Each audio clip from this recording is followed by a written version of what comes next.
Welcome back to the party, everybody. I am your host, Lutch, aka the Indian Jesus, here with my co-host, Morty, and we are ready to party here to resurrect the second coming of common sense. Shout out to the replay gang. Thank you so much for coming back to check this out, even though you missed the live party. Guys, that's the best part. So make sure you are here every Monday, Wednesday, Friday, 8 p.m. Eastern, and sometimes whenever I feel like it. So hit that subscribe button, ring the bell, and you will never miss an Indian Jesus live party ever again. Let's also say thank you to my6shirt.com. Whatever your persuasion, there's something for you. And of course, the only place to get your very own, the Indian Jesus official merch.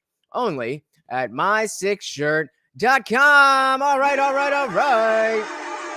So, real quick, just gonna let you guys in on a little struggle streaming thing. I did about 3 minutes of the show before I realized I was not on air, which is why I'm a little bit late. But it is worth the wait. It is worth the wait indeed. So you may or may not have been around for our first edition of Rationality Rules, taking on Dennis Prager's master program. That's basically his course that you could buy. You know, everybody has one, and it's basically just his own his own thoughts, his own perspective on just politics in general. The problem is that with so many other conservatives, and I love Dennis Prager. Let's get that out of the way. Him and so many other conservatives smuggle too much religion into their morality. And his master's program is a perfect example of that. And I want to show you guys that when I'm talking about this dogmatic thinking, it doesn't just have to do with thinking that a man can change into a female. It also has to do with religion. Now, that's not to say that religion is a bad thing.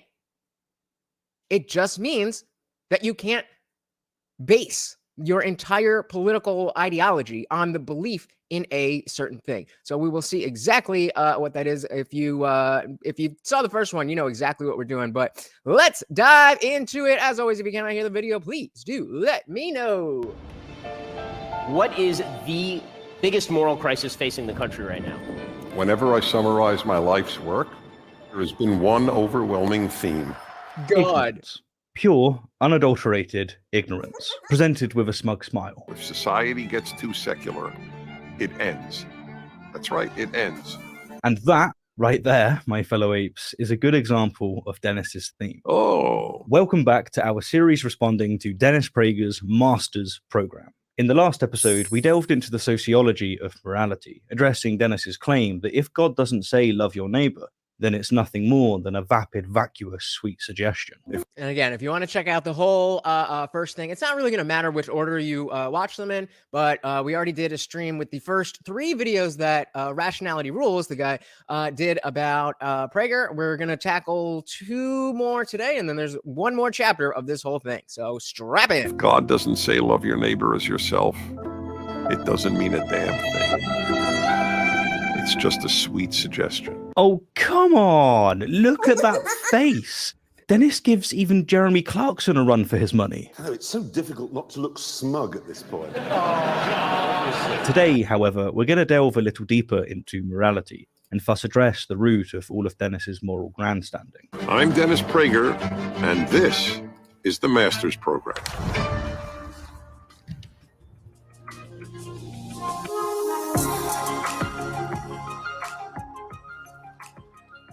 My point is that there is no God who says do not steal or do not murder. Stealing and murder are not wrong. That doesn't mean that people who don't believe in God will necessarily steal and murder. Right. Of course, you can think that stealing is wrong, and you can feel that murder is wrong if you don't believe in God. Okay, then that should be the end of the conversation. If that is possible, then let's go down that route, because trying to get people to believe in God again, that ship has sailed. But it's just what you think and what you feel. It's your opinion. Correct. Just like what you think and believe is your opinion. Great point there. They're not objectively wrong. There's no objective moral truth if there is no God.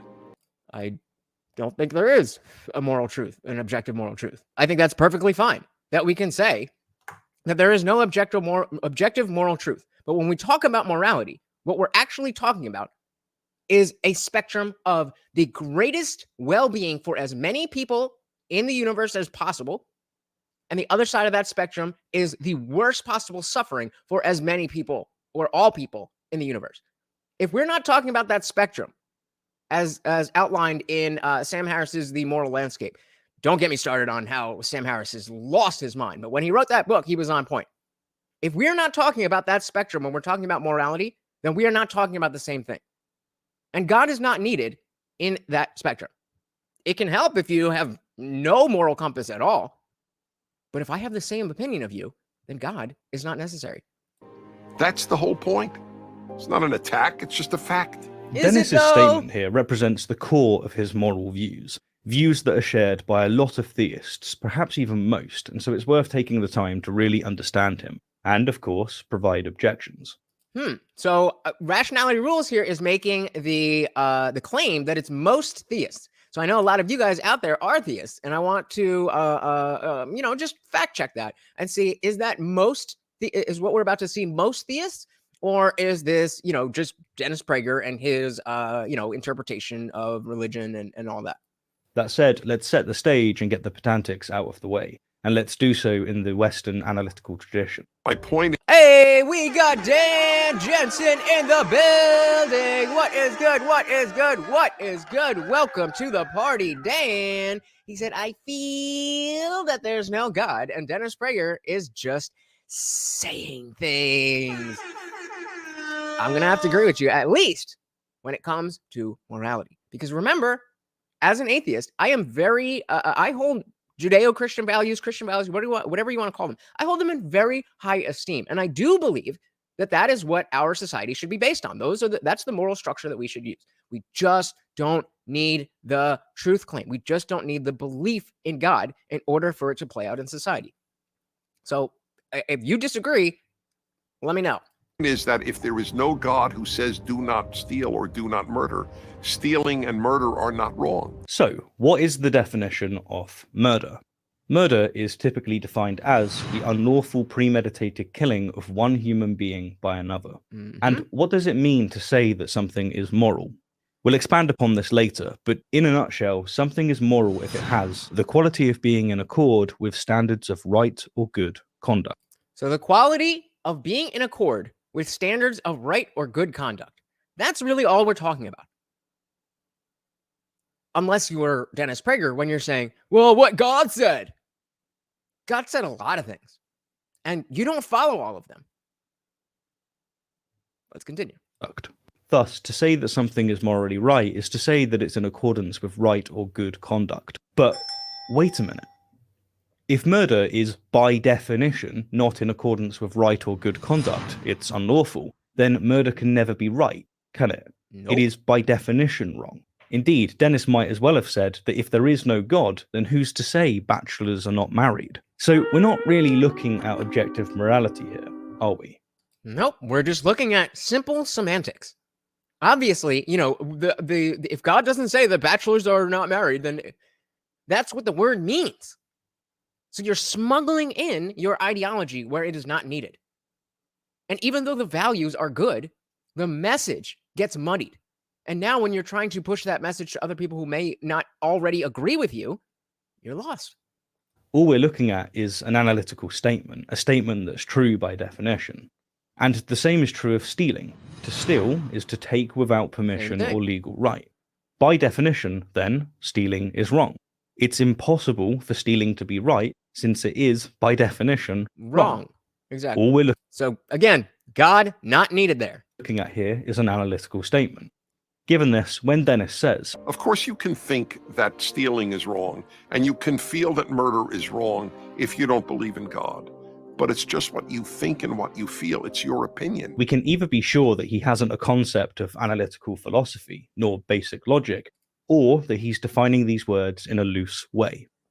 And the reason that you can get to be at the status of somebody like Dennis Prager and have this low level of analysis when it comes to these highbrow things is because you can hide behind religiosity. As long as you're just saying the things that other Christians generally agree with, then nobody's going to challenge you. Until now.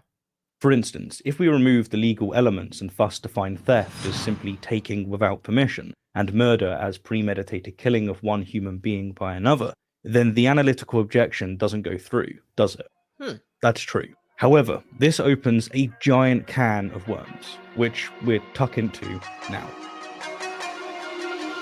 Alright, holy Jenga!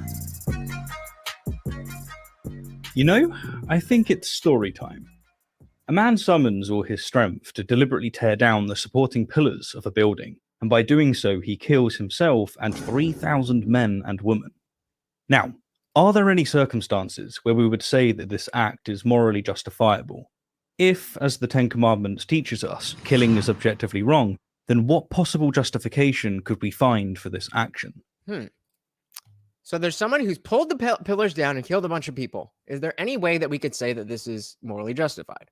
I don't think so, but I'm sure we could say, you know, like if more people would be killed if he didn't do that. That's the only thing I can think of. Well, this example comes from Dennis's favorite book.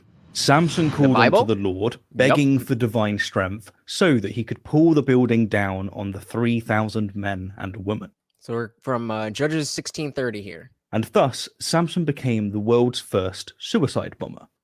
Well, not literally, but you get the idea. Yeah, he is not literally, but you still had to say the word.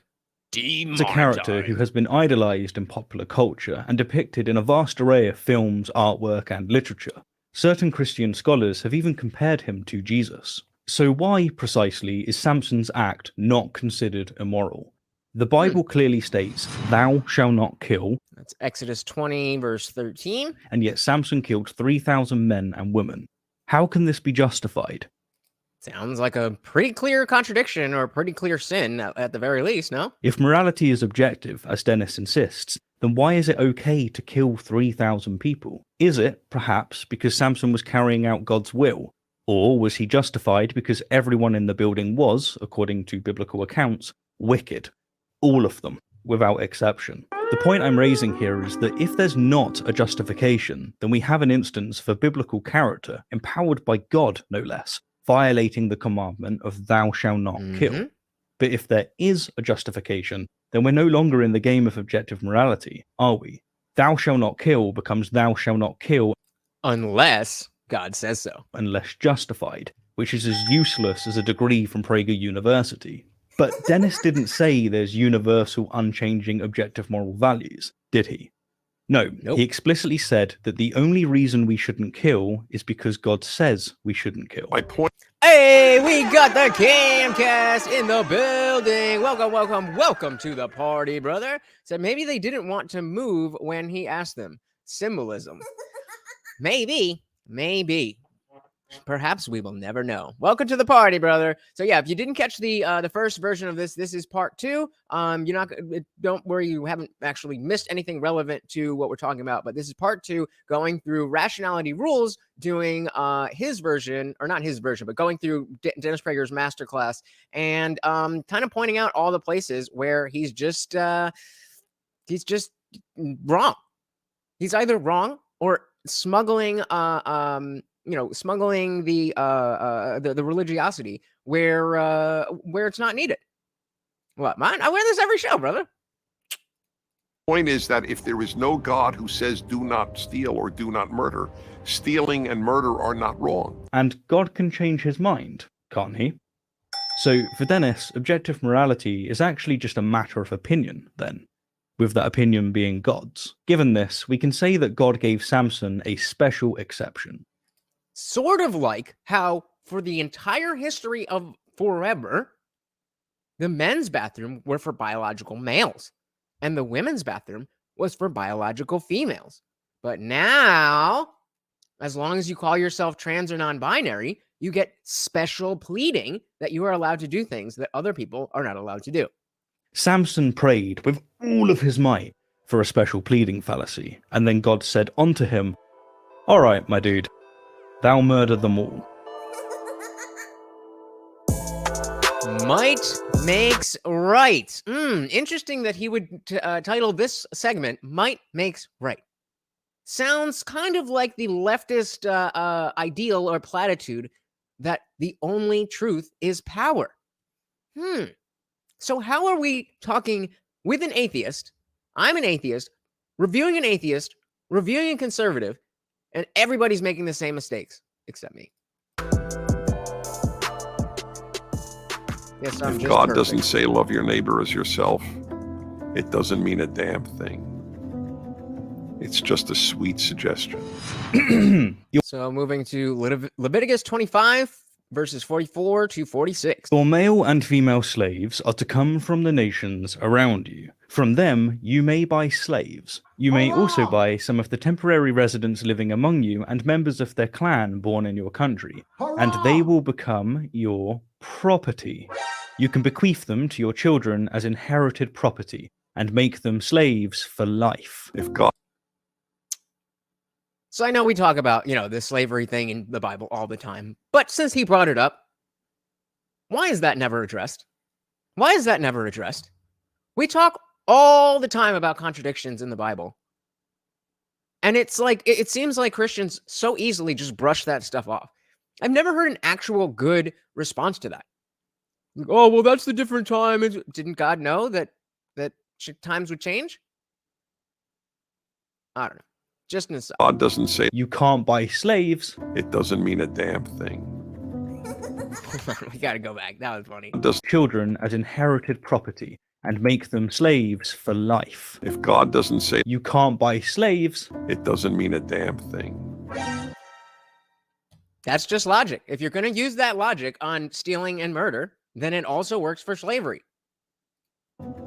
It's just a sweet suggestion. Yeah, what's sauce for the goose is sauce for the gander. It's not an attack, it's just a fact. As discussed in the first chapter, if Dennis is defining murder in a typical sense, then he's expressing nothing more than an analytical statement, and thus is simply wrong.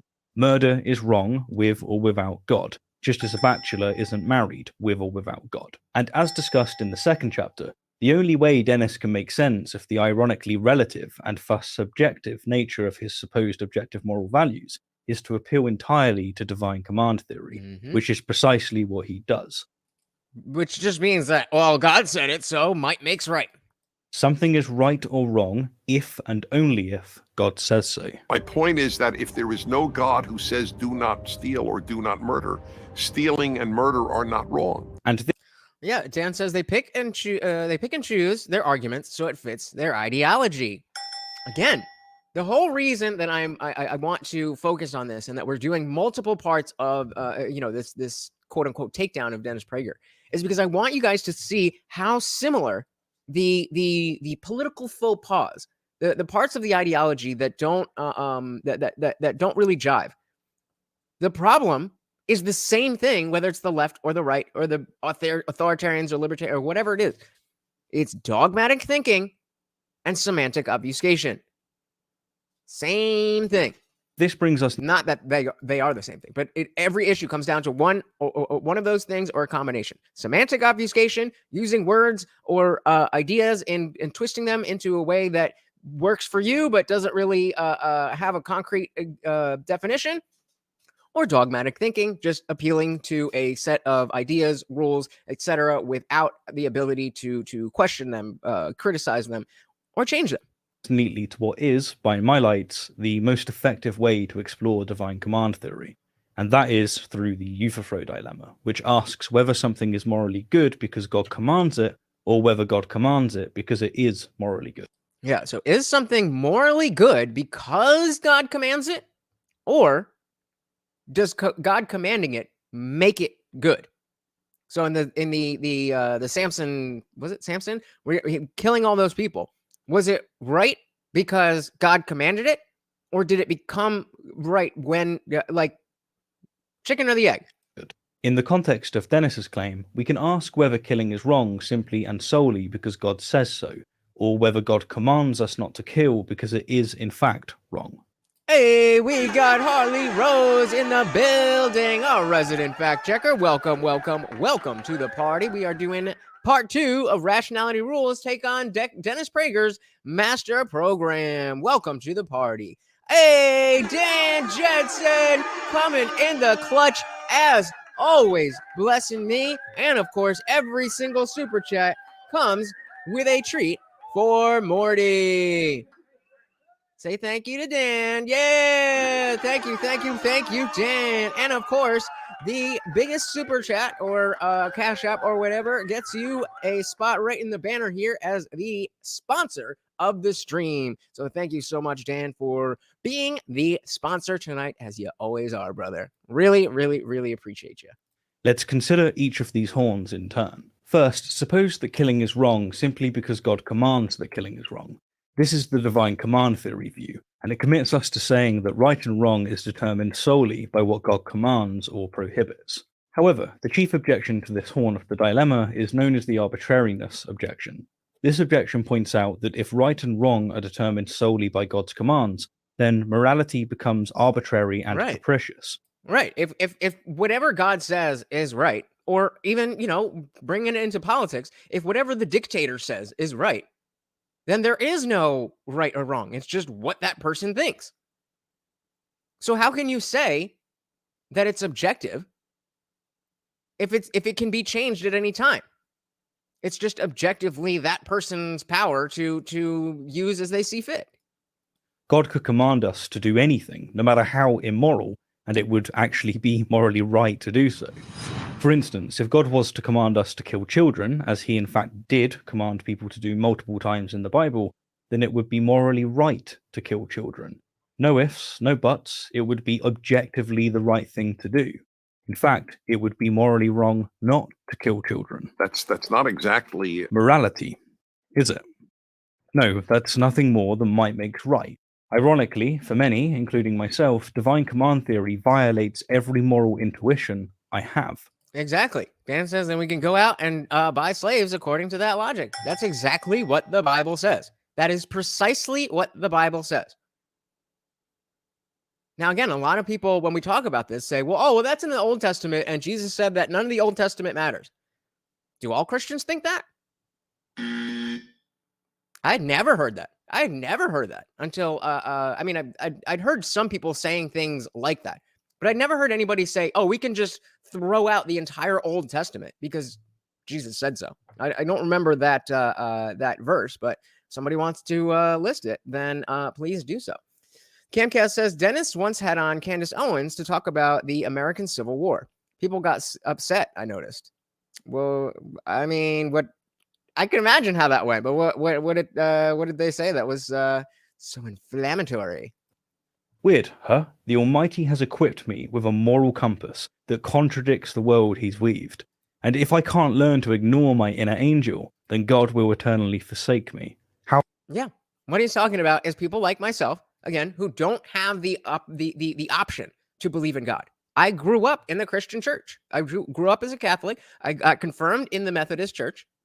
But upon trying to get closer to God and learn more about my religion, I started seeing a lot of these contradictions. And so by being given, according to Christian ideology, being given the brain and the moral compass and the intelligence that I have, if it don't make sense, that's not my fault. Yet I'm going to hell to burn forever. What?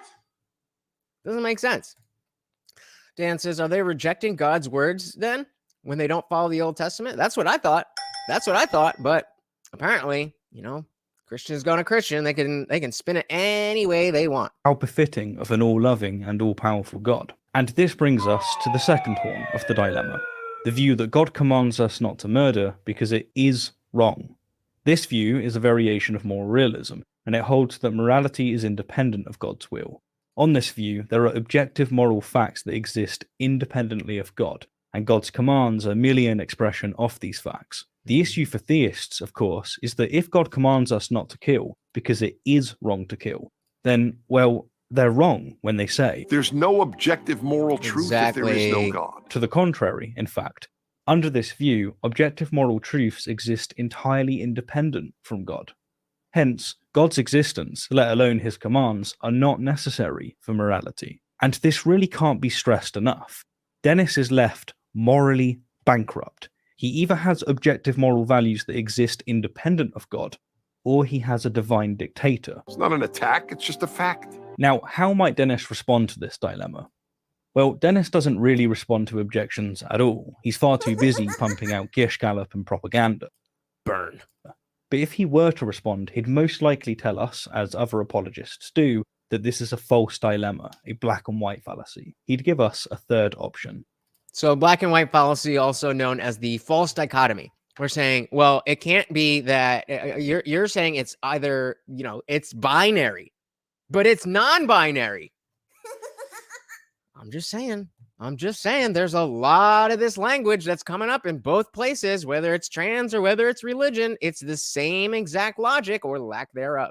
Namely, that God's nature is the standard of goodness. Now, the problem for these... This is Frank Turek. He's a very, I don't want to say famous, but very well-known, especially in atheist circles, as an apologist. And his whole job is to basically try to spin stuff like this to make it fit. And so that this is not the impression that people get when they follow their own personal human morality and ignore parts of the Bible.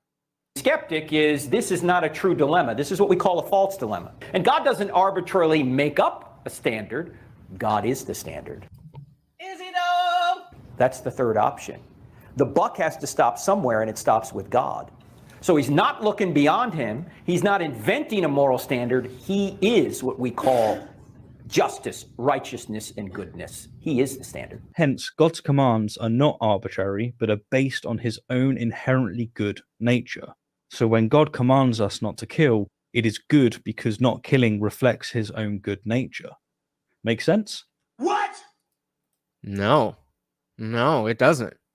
And it doesn't make sense to any Christian who would apply that logic to anybody else but God. Now, fair enough if you think that God does get that special pleading, but you have to understand that that is what you're proposing, and it is not logical. And so, therefore, it is not reasonable to expect other people to understand or believe in it. Yeah, it doesn't. It's just kicking the can down the road. Saying that we shouldn't kill because not killing aligns with God's character is, in essence, just the first horn restated. The question becomes, is God good because he aligns with goodness, or is he good because he defines what good is? If God's good because he aligns with some goodness, then the good exists independent of God. Whereas if God defines what is good, then morality is arbitrary. The point here is that for all of Dennis's insistence that those who don't believe in his God can't sufficiently ground morality, he's failed to explain how he can. And that's the crux. He can't. Dennis doesn't have objective moral values. He has, if anything, a divine North Korea. Based. So again, I want to keep tying this to, both sides of the issue, where both sides are making the same issues, making the same mistakes. Now, if you're appealing to this divine authority on one side, then you're saying, oh, God said it, so it's right. If you're appealing on the other side, well, the trans said it and they must be right. What? That is not a good way to approach the truth. That is not a good way to approach anything that will help our society. Camcast says, I caught up with Vosh with the Vosh video. Prager wants to keep preserving and funding. What? I came up with the video. Prager wants to keep preserving and funding restorations of statues that are deemed controversial. Yeah, I mean, again, don't get me wrong. I really, really, really do respect Dennis Prager, and a lot of the stuff that he says, a lot of the stuff that he pushes for, a lot of Prager U people, those videos, that is all directly in line with a lot of what I think. It's just that this one thing, sticking God where it doesn't belong, ruins it and doesn't allow me to say, oh, okay, you've got it all figured out. And there's too many. There's too many people like that. So, I'm all for this kind of stuff. But at the end of the day, what I care about is the truth. Divine stagnation. Fancy another story time? You do? Sure. Good.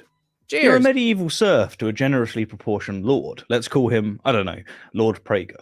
Lord Prager has been too busy fighting off libtard snowflakes campaigning to raise the age of consent to 12.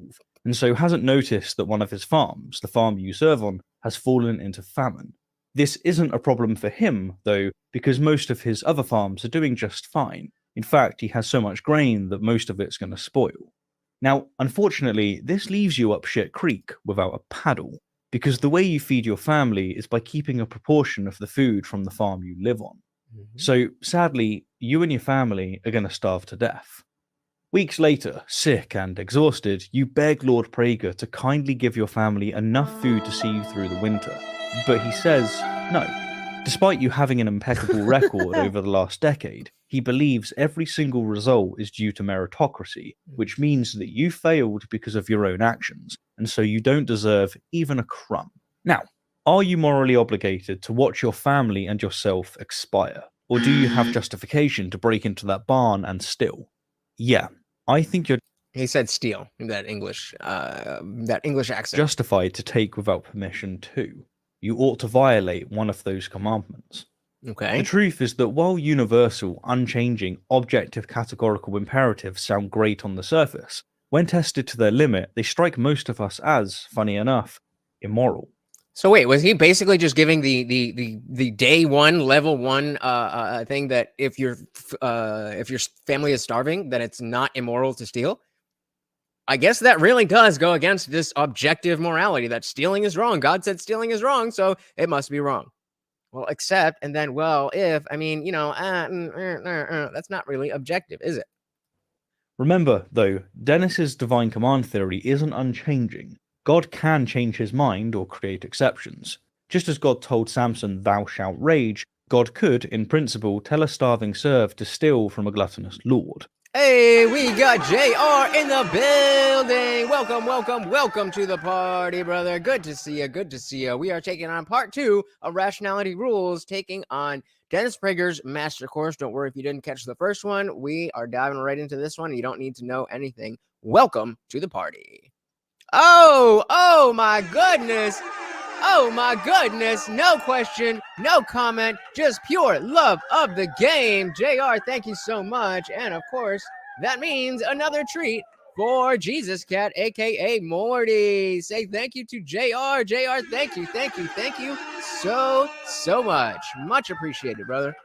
But that's the thing. Absent a divine intervention, how can Dennis possibly justify explicitly violating God's objective moral commands? So, in other words, if your family is starving and God says thou shalt not steal, how can you how can you justify stealing to feed your family if God doesn't directly tell you so? And again, we assume we don't know. We assume that Dennis would say, well, of course, if your family is actually starving, then it's fine to do that. But then that goes against your whole divine thing that it's, well, if God doesn't say it, then it doesn't mean it. Well, we'll get to this in a moment. For now, here's Steven Pinker expanding on some of the now problematic moral edicts in the Bible. Shout out to Steven Pinker, another very bright philosophy mind. He takes on so many different philosophical topics, and he'll dive into politics a little bit, but only as insofar as the philosophy that he's talking about affects politics. Also in the Bible, one sees that the death penalty was the accepted punishment for crimes such as homosexuality, adultery, blasphemy, idolatry, talking back to your parents, and picking up sticks on the Sabbath. Let's not forget, many of those things are still punishable by death in some parts of the world. Why? Because of dogmatic thinking. As Stephen asks in his TED Talk, why should we not kill people for all these crimes in the modern world? These commands are, after all, issued by God, are they not? I mean, are we really to believe that God has changed his mind without communicating as much? Really? That doesn't gel well with his omni-traits, does it? What's more, there's pretty much no evidence to support such a pivot. And if God did change his mind, then these commands were the inerrant word of God one day, and then just silly atheists reading too literally the next day. What? God, no atheists, sir. They're so unsophisticated. Why do they have to take historical religious practice so seriously? Don't they know that the only true religious people are those alive today? How many of you already know where I'm going? I'm going to let him finish this little bit, and then we're going to run it back, and I want you to hear what I hear. With exactly the same views as Dennis. Okay, well, let's try that again. It's not one pivot. And if then just silly atheists reading too. So so the Camcast says we need the Prager U version of the Bible. I don't think we need any version of the Bible. No, thank you. I mean, if you want it, go for it. But I'm pretty sure the Prager U version of the Bible is just the Bible. No, I think that's his whole point. I don't know, but what I wanted to point out, what I hear when he does this little bit with the music behind him, again, just switch out religion for trans ideology. Literally the next day. God, new atheists, sir. They're God, conservatives, eh? so unsophisticated. Why do they have to take historical religious practice so seriously? Why do they have to take trans and drag queen story hour so seriously? Don't they know that the only true religious people are those alive today? Don't they know the only true good people are those who accept those are different and da-da-da-da-da? With exactly the same views as Dennis. It's the same thing, guys. It's the same thing. Sark aside, this really is a serious problem for theists. While they can justify a few violations of their objective moral values by invoking divine intervention, when it comes to reinterpreting explicit commands that are, in this day and age, an affront to our moral intuitions, they have to employ the most absurd apologetic acrobatics to achieve reinterpretation. Sure, the Bible endorses slavery all throughout, and none of the commandments prohibit slavery. What's more, and unfortunately for the Christians, Jesus was too busy burning bushes to simply tell us that slavery is a tad problematic. Again, I've been hearing lately, way more than ever before, that this is the case is that everything in the Old Testament doesn't count for Christians, because somewhere along the way, Jesus said, nope, now just listen to me. That's what I've heard recently. Again, not in any of my time growing up as a Christian, not in any of my research, not in any of my discussions with Christians or other atheists, or, I mean, I've never heard that. But apparently some people believe that, and as long as they slap the label of Christian on them, then it's Christianity, right? In fact, Jesus told slaves to So in Ephesians 6, verse 5. obey their masters with respect and fear. But no, let's play some 3D chess. It's big brain time. There's a verse that says, love thy neighbor. Matthew 22, verse 39. Which, if we squint real hard, can be interpreted as to nullify all of the pro-slavery verses, and thus we can ignore Jesus and the rest of the book. Again, I can't believe that atheists read scripture so literally like most Jews, Christians, and Muslims have throughout history. It's just cringe, I tell you. It's unbelievable. And while we're at it, the same is true of the starving serf. Yes, the Bible clearly states stealing is wrong. Exodus 20:15. But we can ignore this command by invoking the command to love thy neighbor. No good neighbor would watch their serf starve, and so actually it's Lord Prager that's morally wrong. To quote Azim Sharif, the very consistency that makes the divine rule-based approach so trustable and predictable also makes it problematic. Non-negotiable, unchanging rules are prone to becoming outdated or overtly narrow, especially in diverse, dynamic, fast-changing communities. And isn't that exactly what we see with the rules of the Bible and how time has changed, and it just doesn't fit anymore? In the wild, where a slight break in social cohesion might spell the end of the tribe, the uncompromising dogma of organized religion was arguably beneficial. At least I'd argue that there's good evidence to support this. Organized religions are, to sum them up, the perfection of conservatism. But in a cosmopolitan world that's enriched with scientific knowledge... Actually, let's sit on that for a second. Did you hear what he said? I argue that there's good evidence to support this. Organized religions are, to sum them up, the perfection of conservatism. The religions are the perfection of conservatism. Do you guys agree or disagree with that? Because this is what the average atheist thinks, especially a liberal atheist, obviously. This is what they think, that religiosity and conservatism, political conservatism, are one in the same. And so they won't even start to take the conservative platform seriously because so many conservatives make it based on a truth claim that they just don't believe in. But in a cosmopolitan world that's enriched with scientific knowledge, the rigidity of religion is, as Azam put it, problematic. The fact that religions tend to so often be the enemy of civil rights and social justice isn't a coincidence. Abrahamic religions have, for instance, oppressed women's rights whenever in power. Seeing women as literally inferior, they have, to scratch the surface, condemned contraception, abortion, and other forms of family planning, making it pretty much impossible for women to control their own bodies and make informed decisions. Well, I mean, they could keep their legs closed, but about their health. The pious force subservient gender roles on women from childhood, essentially teaching them to anticipate and accept abuse. See, this is the liberal. Again, does this guy seem dumb to you? But these liberal talking points about how women are abused because they can't get to choose exactly what they can choose comes from liberal ideology, comes from feminist ideology. And you're not going to get caught up in that unless you're specifically trying to push away religion. And, of course, they've prevented women from receiving an education, which serves to nefariously maintain the illusion that man is superior and has prevented women from ever questioning the cruel confines of patriarchy. And again, speaking more largely than just America, and that's absolutely true that religion has done that. I think in America, that's not even close to the case anymore. But we're talking about religion in general, we're talking about God in general, and we're talking about the world in general. That is absolutely true. What's the point I'm driving at here? Simply, it's to illustrate that even though Dennis's supposed objective moral values can change on account of them being the entirely whimsical views of God, what these moral values can't directly adapt to is new information.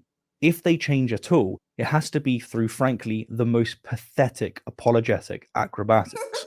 This is why religious morality is problematic. It's why, again and again and again, modernity has had to drag the religious kicking and screaming into the future, only for the next generation of zealots to boast that this great world that we've inherited is actually due to their religion. Now, don't get me wrong, things are almost never black and white. With all civil and social justice movements, there were theists firmly supporting them. Christians played no small part in the emancipation of slavery, for instance. But the fact that Christians didn't eradicate slavery for over 1,000 years of complete dominating power isn't, to anyone who's actually read the Bible, a surprise.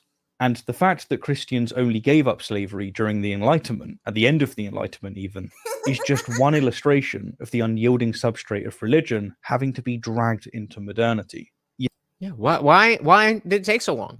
Why did it take so long? And why are there still places that are more theocratic than America that still have slavery? I thought it was the ultimate moral structure. Whoops. You see, religious morality is not just problematic. In its struggle to adapt, it is often immoral. And it hasn't stopped. Dennis's appalling mistreatment of trans people, which we'll get to in a coming installment, and his disdain for climate change activism, which... Oh, we gonna get there. We gonna get there. And you guys know, again, that I don't like the conservative label. I came as a disaffected liberal, but you know, as if you're not woke, they call you conservative. So whatever. So you know, the trans stuff, the climate change stuff, it's gonna get spicy. I'm pretty sure we're getting to that one today. So stick around. We've already covered are just two examples of the same damn merry-go-round. Today, if you give me a Christian, I'll give you a transphobe. Tomorrow, Christians will be loving their trans neighbors, insisting that it was Christian values, Judeo-Christian values, that all along caused trans people to be acknowledged. They are already doing that. You can already see churches with, you know, their rainbow flags and everything and acting like it's the like he just said, the Christian love that is allowing these social sensitivities to emerge. When of course that's not the case. Same crap, different century. Alternative framework. Maybe this is getting into something that I talk about all the time, where we need that framework with values that overlap with Christian values that don't have the belief part. Throughout this video, you will have noticed that I haven't presented an alternative objective moral framework, and there are several reasons for this, with the primary being that it's not necessary to debunk Dennis's claims. In fact, presenting an alternative would be a distraction. You see, what people like Dennis do is emphasize things that no one can ultimately account for, and questions that no one can ultimately answer. And then, rather than explaining how they can account for these things, or how they can answer these questions, they simply point out that the other can't achieve as much. This is the bread and butter of presuppositionalism. And they get away with this for two broad reasons. The first is because most people are not philosophically literate, and thus are unaware of how these issues and questions are tackled and treated by philosophers. And the second is because most people are not philosophers themselves, and so haven't actually ruthlessly questioned their own beliefs.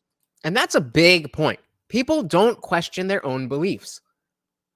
That's what I'm referring to when I say dogmatic thinking, that you have your beliefs, but you're not willing to question them. You don't have to abandon them just because you've questioned them, but you do, in fact, have to question them. Their intuitions and in-group tell them that they have this sorted out. Murder is wrong because God says so, and so they don't need to hear Dennis present his solutions and answers because they already earnestly believe they're in possession of them. Yep. But they're not. That's one of the biggest issues with using the Bible as your not only moral framework, but as a science and historically accurate text, is that you assume that you have all the answers. And despite the fact throughout history that over and over and over and over, things that are in the Bible have been scientifically, empirically proven to be wrong, there's just apologetics like that Frank Turek I brought up before. You know, they killed Galileo. Christians killed Galileo because he saw that we lived in a heliocentric universe, that the sun went around, that the earth went around the sun and not the other way around. And they were so dogmatic about their belief that, well, the Bible says otherwise, so can't be, that they killed him. As I hope I've illustrated here, once we delve into metaethics, it becomes unsettlingly clear that the answers are anything but simple. Yes, we could have discussed natural law, Kantian ethics, utilitarianism, virtue ethics, social contract theory, and so on. If you don't know any of those things, if you don't know what any of those things even are, then you are in no position to say whether or not the Bible and any religion is the best way to live your life. It is holds the best ideas, any of those things, because you have to measure them against something else. Now, again, you can study all of that stuff and say, nope, I'm still a Christian. Perfectly fine. But to just say, well, I was brought up Christian, so that must be right. What? That's not thinking. That's just not what thinking is. But again, there's no need, because even if we grant that none of these models ultimately account for objective moral values, we're still left with Dennis completely empty-handed. He hasn't at all supported his account of objective moral values. Nope. He simply insisted that he has objective moral values because God says so. Sometimes we call that just saying things. That's all he's doing, just saying things. Which deserves nothing more than a shout out to that Christopher Hitchens. If you don't know, he was the late great Christopher Hitchens. He was one of the great public atheists. I think he died in like 2000 something, but he worked for Vanity Fair, and he was just sharp as a tack. And he really brought into the mainstream the idea that you don't have to be religious to be a good person. Which is asserted without evidence. What can be asserted without evidence can also be dismissed without evidence. Can also be dismissed without evidence. But that would have made for a pretty uninteresting video, huh? So I thought I'd do my best to provide a dip in the ocean for those interested in morality and its grounding. If we define murder in the legal sense, it's just an analytical statement. And if we define murder as the premeditated killing of one human being by another, then most objective moral frameworks are going to permit instances of murder. The difference between, say, a utilitarian and a divine command theorist is that the utilitarian is going to be able to provide a clear and logical justification, again, presuming we buy their assumptions. whereas the divine command theorist is going to have to dig up some vague verse and then convincingly explain why this vague verse supersedes several explicit commands stating the opposite. Sounds like a lot of work just to be a moral person. I don't have to go through that much work to figure out what I think is right and wrong. Why do you? If you have this ultimate moral framework, why is there so much work necessary?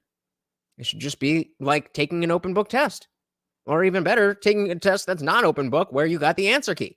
The truth is that religious people do not and have never had objective moral values, at least not in the sense that they mean. The moral edicts that Dennis lives by are every bit as arbitrary as an atheist's like I, which is to say, they're not arbitrary. Our moral intuitions and social constructs, of which many are etched into scripture, are no more random than are our eyes or our fingers. I don't agree with him that they are random, or excuse me, that they're arbitrary. I believe that there's a direct reason why we don't want to murder people. There's a direct reason why we don't want to steal from people. It's not arbitrary. There's a very specific reason. It's just not, the reason is not God said so. And maybe God told me in this situation I could, but I shouldn't, but I don't do it. I don't want to live in a society where stealing is acceptable. And so if I steal, that's going to contribute to a society that allows stealing. Pretty simple. Just as our physical features are the product of evolution by natural selection, so too are our psychological features. We've evolved to be uneasy around predators, just as we've evolved to care for our neighbors, to care for one another.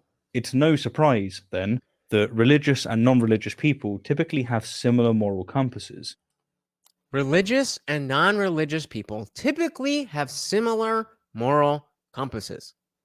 So why do we need God? We are all working from the same set of basic principles. We are all one species. Now, as for whether our moral values are truly objective, that's another question for another time that I'd answer one way, whereas another pro-secular person would answer another. Because despite Dennis's protestations to the contrary, secularism is not an ideology. Anyhow, as we have seen in the last two episodes, moral values are not conditioned on whether or not a God exists. The fact that Dennis attempts to justify his claim this only serves to push otherwise good moral people away from what I see as the better political platform. That's what it does. Society ends and morality dies in the secular world can only be seen as either extreme ignorance or willful deception. But since the Bible tells him unequivocally not to lie, we ought to wager that he's just ignorant. Then again, though, maybe he interprets love thy neighbor as to permit him to lie to his neighbor. I mean, if he can nullify all of the verses endorsing slavery by invoking loving one's neighbor, then, well, what can't he nullify? How conveniently subjective. Or how easily obfuscated. Again, like the definition of a man or a woman. Through his rhetoric, Dennis has explicitly attempted, and almost certainly with success, to demonize secularism. And the problem with this type of demonization is highlighted by social psychologist Jonathan Haidt in his interview with Bill Myers. But the tribalism evolved ultimately for war. And when it reaches a certain intensity, that's when the switches flip. The other side is evil. They're not just our opponents, they're evil. Can you tell if he's talking about religion or politics? Can you tell if he's talking about religious people looking at atheists, or if trans activists looking at people who don't, aren't on board with pronouns and all that stuff? Listen to it again and see if you can tell what he's talking about. Ultimately for war. And when it reaches a certain intensity, that's when the switches flip. The other side is evil. They're not just our opponents, they're evil. And once you think they're evil, then the ends justify the means. That is directly out of the Black Lives Matter playbook. The ends justify the means, by any means necessary. And you can break laws, and you can do anything because it's in the service of fighting evil. Rather than creating a dialogue on social issues, Dennis's mission appears to be to demonize the other, and by doing so, he is pushing his flock further away from non-religious people and people with other religions. This makes it all the more difficult to have a reasonable dialogue. Dennis paints a picture of a world where Peter's most controversial campaign is the norm for how people view. What does it say? So Peter's campaign says during the 7 years between 1938 and 45, 12 million people perished in the Holocaust. And then we have a plastering here that says the Holocaust on your plate. And then the same number of animals is same number. Oh, no, that is right. Same number of animals is killed every hour for food in Europe alone. Okay. I messed the T up, so let's go back a second. Of a world where all the more difficult to have a reasonable dialogue. Dennis paints a picture of a world where Peter's most controversial campaign is the norm for how people view the value of human life. He paints secularism as an apocalyptic and deprived world where people are free to do whatever they want, as there's no God who says do not murder or do not rape. So by casting this projection onto anybody who doesn't believe the same thing he does, even if they believe in the same values that he does, they're just too far gone. And if you hear that, why would you continue listening? Why would you see what else he has to say? Why would you think that he is right about anything? Now, I know from listening to Dennis Prager that he's right about a lot of things. But doing stuff like this is not helping. But here's the thing. I do all the murdering and raping I want. Me which is too. Precisely none. For Dennis, though, we have to ask, if his God didn't prohibit murder, would Dennis just run around murdering people? That seems to be the implication here, doesn't it? Yup. And if so, then thank the gods that Dennis believes in a God. Aren't we lucky? Overall, Dennis has painted a cartoonish narrative of good versus evil, with, guess what, him being the good guy. And Again, turn it around. There's a narrative with trans of the good people and the bad people, and of course, the trans people are the good people. people like me being scum, unworthy of your time, much less your acknowledgement. Indeed, the consequences of Dennis's ignorance are truly catastrophic. I have no axe to grind here. My axe to grind is what is true. If you've enjoyed this episode and Rationality Rules more broadly, then please consider supporting us if you're able. All right. So that was the first chapter. Religious morality is BS. Here's why. So let's move on to part 4.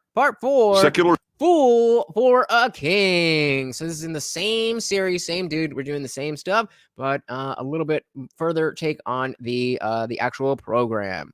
Schools are the repositories of non-wisdom. The least wise places in America are the most secular places. They're called Okay, that's fair. Yep. universities. That's where all the ridiculous ideas come from. That's fair. Because these are thoroughly secularized people who make up their own ideas about life. Well, That's not why. He's pinpointed the issue, but it's not because of secularism. It's because the lack of morality.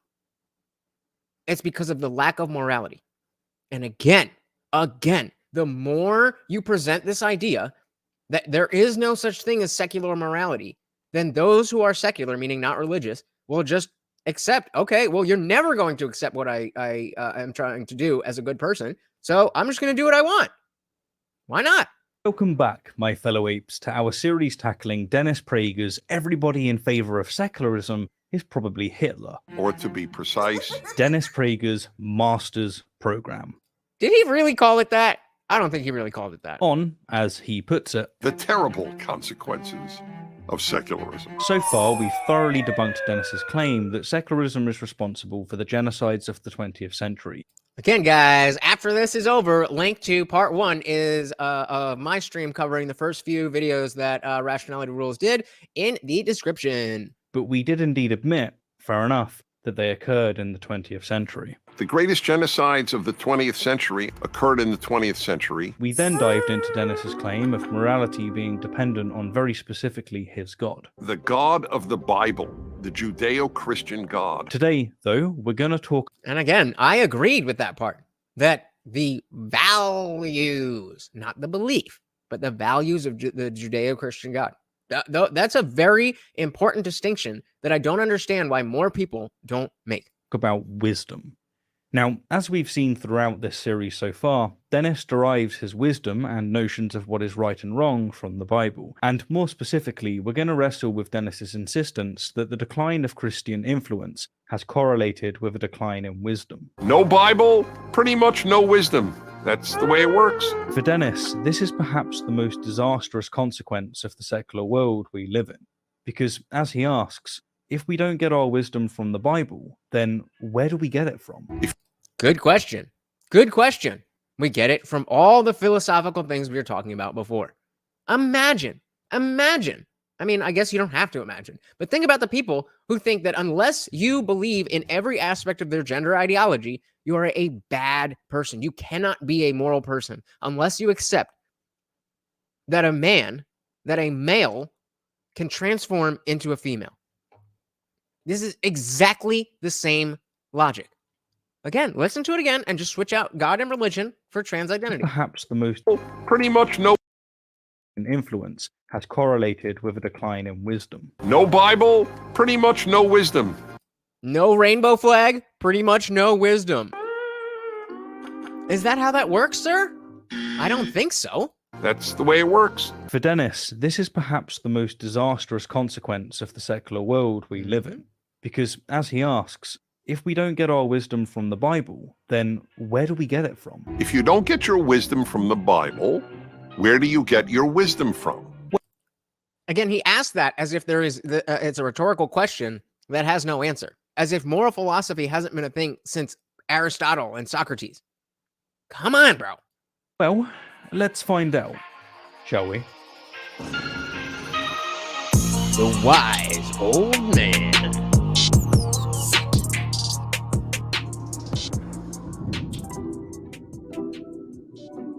The death of wisdom. Wisdom is everything. The vast majority of American students, doesn't matter what university, certainly high school or elementary school, don't use the word wisdom. It's not used by the faculty. Knowledge. Oh, they talk a lot about knowledge, and of course now about equity and fighting racism and so on. Don't like any of that. Okay, I'm with you so far. But not wisdom. Wisdom was the essence of why universities were founded, and the biggest source of wisdom, this was universally acknowledged, was the Bible. In the Western world was the Bible. I think it's fair to say that the Bible has played a significant role in societies that were or are predominantly Christian. And yes, there is, of course, plenty of wisdom in the Bible, much of it profound. Much of it profound. Much of it profound. So it's not like everybody who doesn't believe is like, oh, screw the Bible, that's so horrible. There's a lot of stuff that is profound, not just great, not just wise, profound in the Bible. So why are you, not you specifically, but the royal you of Christians, why are you pushing us away? Don't you want us on your team? Don't you want less hedonistic leftist? Then what are you doing? For example, here's a passage suggesting Genesis chapter 15, verse 5. That there's lots of stars in the sky. He took him outside and said, "Now look towards the heavens and count the stars, if you are able to count them." In the next chapter, God challenges Adam to put toothpaste back into its tube, as to impart the wisdom that it's easier to break things than it is to put them back together. But I jest, of course. There really is some profound wisdom in the Bible, which we'll get to. For now, though, let's turn to the issue of where people get their wisdom from in these awful secular days. Luckily, Dennis has asked this question to his listeners on his radio show on numerous occasions. Guys, really quick, I love that you guys are here. I just want to get this party popping. Do me a favor real quick, take the URL or hit that share button and let's get this party popping. Thank you so much, guys. And if you're not already, please like the video. It's so easy. It's free. And guess what the overwhelming response was? The overwhelming majority of people answered from life experience. Now, that is what we call an unwise answer to the question of where did you get your wisdom? I would tend to agree if just going through your life passively taking in experiences and how you know what is right and wrong from life experience, just going through passively. But sir, I'm pretty sure you never spoke to Jesus. So you are also going on your life experience. You're just basing a lot of that experience on one source. Now, if we were to take a look at a study about trans people and there was one participant, you'd be like, that's ridiculous. But when that one participant is God, well, all is good. First of all, if the overwhelming majority of your wisdom comes from life experience, let's at least acknowledge that if you didn't have a lot of life experience, you're probably a fool, which is the opposite of being wise. Answering the question of where one gets their wisdom from with life experience is hardly a surprise, right? Most of us have heard the adage that with age comes wisdom, though most forget the full quote, which warns us that sometimes age comes alone. You're probably somewhat of a dummy in terms of what life means. That's what wisdom is. What is life about? How do you lead a good life? What is the meaning? And so on. For Dennis, then, wisdom is a few things. First, he says wisdom refers to what life is about. That's what wisdom is. What is life about? Which is to say, knowledge. Who are we? How did we get here? Where? And remember, he say, oh, all they care about is knowledge, but not wisdom, and then defines wisdom as knowledge. Where are we going?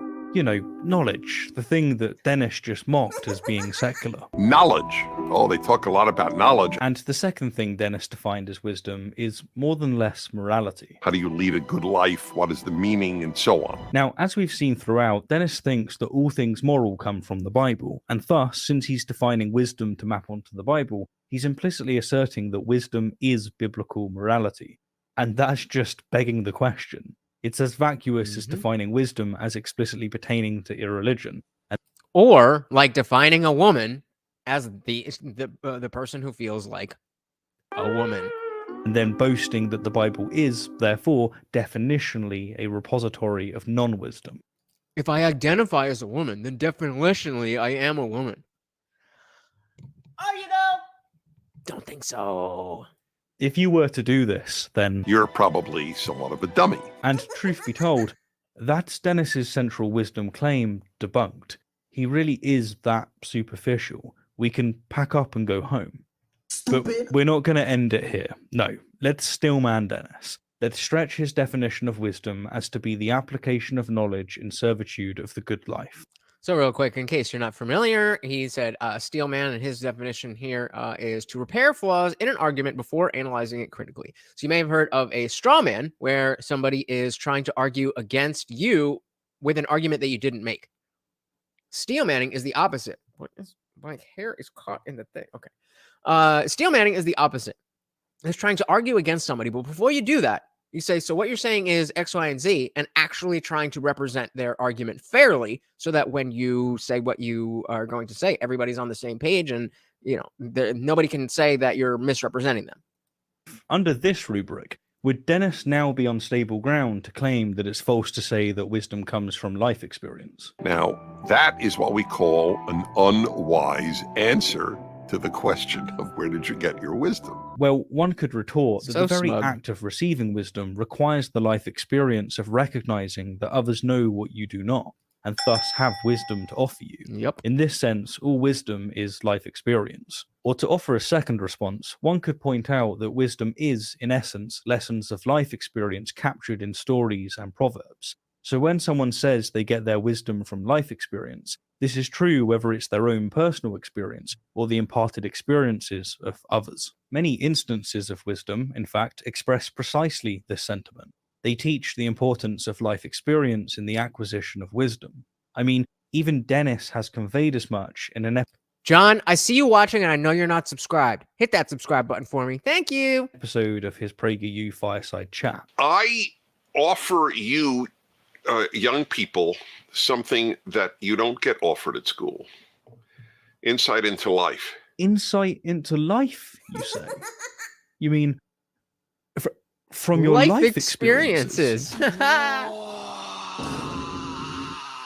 And real talk, a realistic view of things. I don't talk down to you. And my agenda is he say he'll talk down to us? I mean, we know that he will, but he's just openly saying it? Down to real talk, a realistic view of things. I don't talk down to you. And At least he's honest. my agenda is to give you wisdom, because that's the task of an older person. That's if older people can't give wisdom to younger people, then they have lost the biggest reason for getting old. The biggest thing that people could do who get older is give the benefit of experience and learning.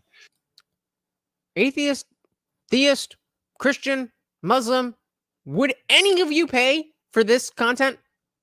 Would any of you pay for that content? What is he's first of all just well we're gonna real talking, but I'm gonna talk down to you. What?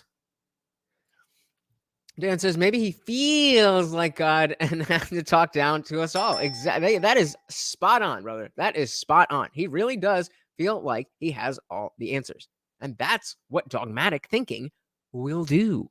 That is why it is an issue. Thank you, Dan, for accurately pointing that out. To younger people. Right. So again, life experience. Moving on, Dennis wants us to believe that he's just an ordinary man, imparting his ordinary biblical wisdom. He doesn't have an agenda, and he's definitely not trying to demonize anyone, or, feed his devoted flock manna that can keep them warm and satiated throughout the winter months. One small bite is enough to fill the stomach of a grown man. No, Dennis is appealing to our intellect, and he gives it to us as it is. And real talk, a realistic view of things. But we've kind of got ahead of ourselves here in terms of definitions. There are many different definitions of what constitutes wisdom, but for Dennis, wisdom is all about learning to live a good life. And a good life is, of course, defined as recognizing and, more importantly, fearing his God. Wisdom begins with fear of the Lord. Again, when you say that, then you're telling me that if I don't fear the Lord, then I am not wise. And I understand that you think that. But if you're not willing to question the fact that maybe somebody who doesn't have fear of God could be wise, then you're lost. You are a lost soul. Changed my life. There's no wisdom at Columbia because there's no God at Columbia. There's no wisdom at Columbia because there is leftist ideology infecting Columbia. Those are not the same thing. You're conflating two issues, like so many conservatives do. And that is one of the ways I knew, without God, look what happens. Without God. Shout out to JBP sitting on stage right there. God, look what happens morally, intellectually, in terms of wisdom. And my biggest reasons for belief in God are watching what happens when people don't. So you don't actually believe in the thing. You just think that it's practically a better way. So we don't get to choose, as we talked about before. You don't get to choose what you believe in. If I ask you, do you believe that Morty is for some reason sitting at my feet instead of in his bed right now? Then you can choose to believe that or not. But what does that have to do with wisdom? And what the hell does that have to do with God? We've already emphasized the problem of Dennis defining wisdom as to be predicated on his God. Mm-hmm. So we'll leave this aside. And what else we'll leave on the side is his views on universities. We'll get to that in a while. For now, I'm really interested to hear what he's going to say, because absolutely the universities have been corrupted. And he is on the left. He is very much, in those liberal circles. So I'm very interested to see what he's going to say and why the religious talk of the right would push him there. This is a smart dude. This is a moral individual. This is somebody who's just an upstanding citizen trying to live their life and be the best person they can. But they're going to be riddled with bad ideas because of dogmatic thinking. Let's take this moment to appreciate the idea that wisdom begins with fear of the Lord. Your celestial dictator is watching you. He sees you when you're sleeping. He knows when you're awake. He knows if you've been good or bad. So be good, for goodness sake. Got him! Now, if wisdom begins with fear of the Lord, then wisdom is at its core self-centeredness. All wisdom is, at bedrock, advice on how to avoid the godly gulag. Now, that is what we call an unwise answer. Agreed.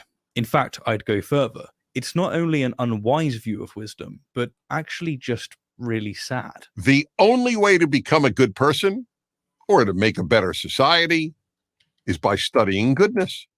Many people think all you need to do good or be good is to have good intentions. But you can no more be good without studying how to be good than you can play piano without studying how to play piano. Agreed. But studying how to be good does not necessarily mean reading the Bible. Or practice medicine without studying medicine. There's a word for the study of goodness and how to make a good world. Moral philosophy. Wisdom. And that right there is yet another instance of Dennis conflating all things good with his specific religious beliefs. Conflating all things good with his specific religious beliefs. Sounds like a thing I was talking about like just a few minutes ago. Dogmatic thinking! Just as he conflates all things bad with secularism. So, to sum up, according to Dennis, one can only become wiser through the Bible. Or as Tim Minchin expresses in his song aptly titled The Good Book, I only read one book, but it's a good book, don't you know? I act the way I act because the good book tells me so. If I want to know how to be good, it's to the good book that I go, because the good book is a book and it is good and it's a book. Anybody familiar with Tim Minchin? He's like a Bo Burnham style comedian, but you know, obviously in the atheist persuasion. as we saw in the previous episodes, being good is in no way predicated on God, so we won't dive back into this topic.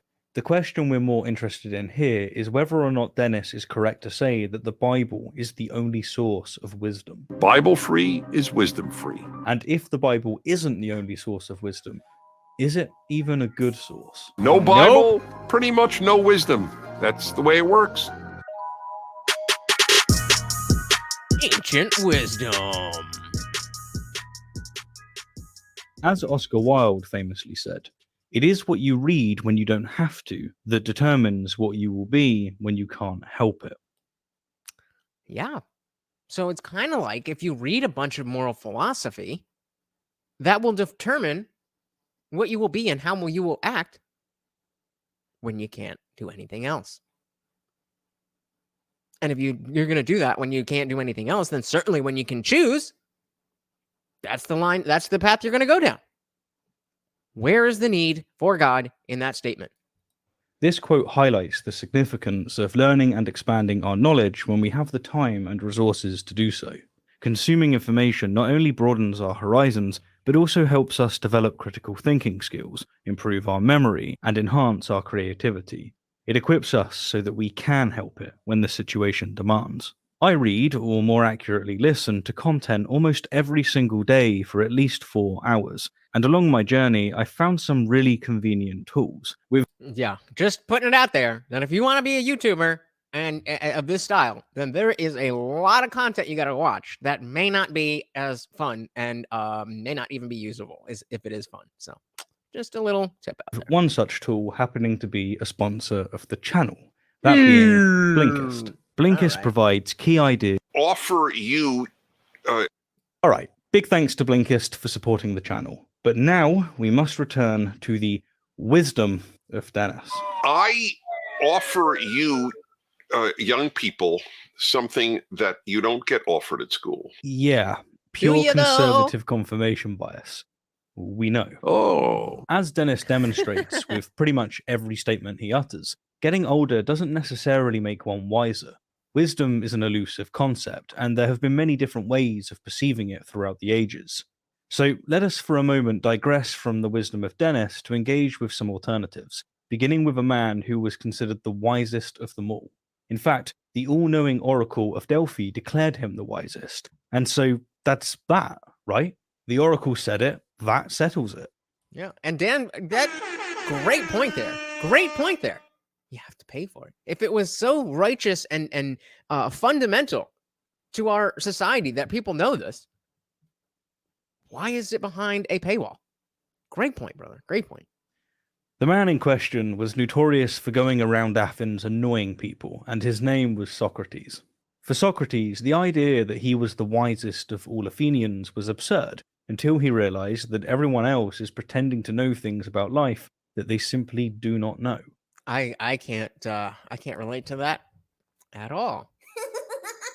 As he remarked after speaking with an alleged wise person, I seem, then, in just this little thing, to be wiser than this man at any rate. That what I do not know, I do not think I know, either. Put simply, Socrates came to realize that he was indeed the wisest man in Athens, simply on account of him understanding how completely ignorant he was.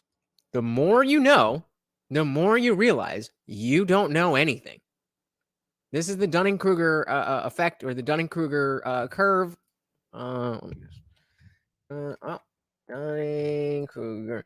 So when we have, any kind of information that, or any type of topic, then we have, it goes from here. So up here we have confidence, and over here we have the level of knowledge. Let's pull that up. And so when you start, you don't know anything. You don't know anything. This is the amount of knowledge. So you don't know anything about it, but you're not very confident about it because you haven't done anything. Then you start learning a little bit, and you're like, oh, I got this. Your confidence is way up here. Oh, I got this. I know so much. But actually, your knowledge is only right here. And they call, some places, they say this peak, they'll call it Mount Stupid. This is where people will again, act like they know everything about something, when really they are in this confidence gap. And so as you start learning more, you're like, wait a minute. I thought I knew all about this, but I don't know jack shit about it. You get to this point, and then you're like, okay, I'm starting to realize kind of what they were just talking about with Socrates. We're like, hold on, I think okay, I get it. I get that there's stuff here. I'm starting to figure out what is actually entailed in understanding this concept, but you're still low. Look at the difference between where you started and how much confidence you actually have versus how much confidence you have when you know that much less. And then over time, you have a more steady growth of understanding. But still, even when you're an expert, the level of confidence is named the confidence gap because of what we were just talking about with Socrates. That's what he's talking about. Man in Athens, simply on account of him understanding how completely ignorant he was. While others boasted dogmatic knowledge, Socrates expressed humility. Dogmatic. He was conscious that he knew practically nothing. This, as we all know practically nothing. There's that which we know, that which we don't know, that which we know that we don't know, and the largest category is that which we don't know that we don't know. This is in stark contrast to Dennis, who is adamant that he has all the most important answers to life, and that everyone who earnestly disagrees is probably Hitler. If society gets too secular, it ends. That's right, it ends. Another wise person that comes to mind is Aristotle, who regarded wisdom as the knowledge of first principles. The things best to know are first principles and causes, but these things are perhaps the most difficult for men to grasp, for they are the furthest removed from the senses. What Aristotle was driving at here, at least by my lights, is that wisdom comes from understanding the fundamental principles and root causes of things, rather than just focusing on surface-level appearances and superficial knowledge. He suggests that the pursuit of knowledge requires an ability to think critically and, more importantly, abstractly, beyond what is immediately perceptible to the senses. You don't get to just declare that the world is flat because you experience it as flat. You don't just get to declare that we are the product of intelligent design because of incredulity. Likewise to Socrates, the underlying wisdom of Aristotle is humility. For humility. Maybe the opposite of on one side, knowing, thinking that, oh, this book has all the answers. Or on the other side, that, well, of course, I feel a certain way. I feel like a woman. Notice I didn't say I feel like a woman, because you can't know what it feels like to be a woman unless you are a woman.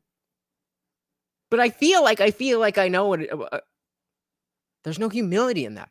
There's hubris in that. And on either side, it leads to the same thing. Ignorance and undue confidence. For a third account of wisdom, consider Buddhism. Buddhists see wisdom as realizing or perceiving the true nature of phenomena. It's the ability to understand the trinity of impermanence, suffering, and non-self. And likewise to Dennis, Buddhism distinguishes between knowledge and wisdom. So too does Aristotle, for what it's worth, but I didn't want to needlessly complicate things. But where do you get your wisdom from? It's not the Bible. There's nothing else out there. Isn't there, though? Knowledge, for Buddhists, is having possession of how the world works, medical science, engineering, etc., whereas wisdom is about how to live a good life. Here's a quote from the OG himself. Every human being is the author of his own health or disease. Or as Dennis would put it, The biggest problem in Dennis Prager's life is Dennis Prager. Facts.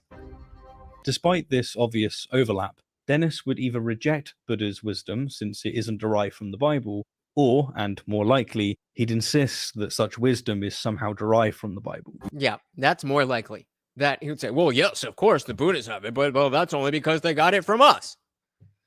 Didn't they, though? No Bible, pretty much no wisdom. That's the way it works. As a I'd say no humility, no wisdom. final example, let's turn to Confucius. Within Confucianism, there are 5 constant virtues, with one being wisdom, or shi. Shi translates to knowing, but it's not about scientific knowledge. Rather, it's about putting knowledge into practice to benefit oneself or others. It involves being aware of one's own limitations and weaknesses, and constantly striving to improve oneself. And according to Confucianism, we may achieve wisdom by 3 methods. First, by reflection, which is noblest. Second, by imitation, which is easiest. And third, by experience, which is bitterest. So let's take a look at those 3 methods. First, by reflection, which is the noblest. Again, going back to being contemplative, being humble, and realizing what you don't know.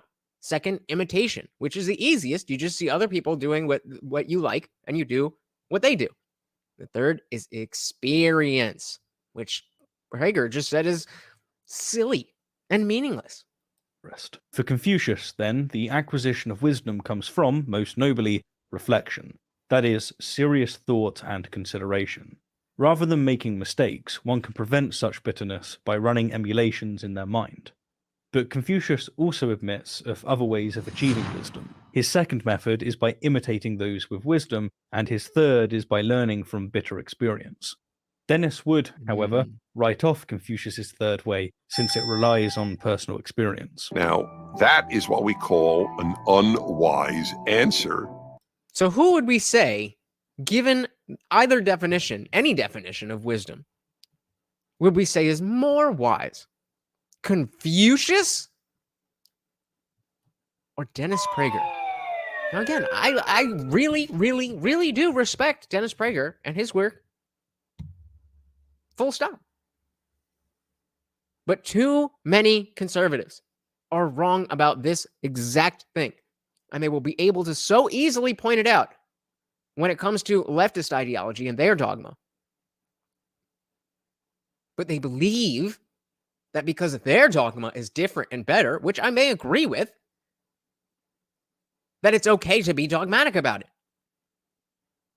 Why? I don't understand that part. Like, okay, you've got a better philosophy. Why can't we just explore that philosophy? Why do we need to have the truth claim?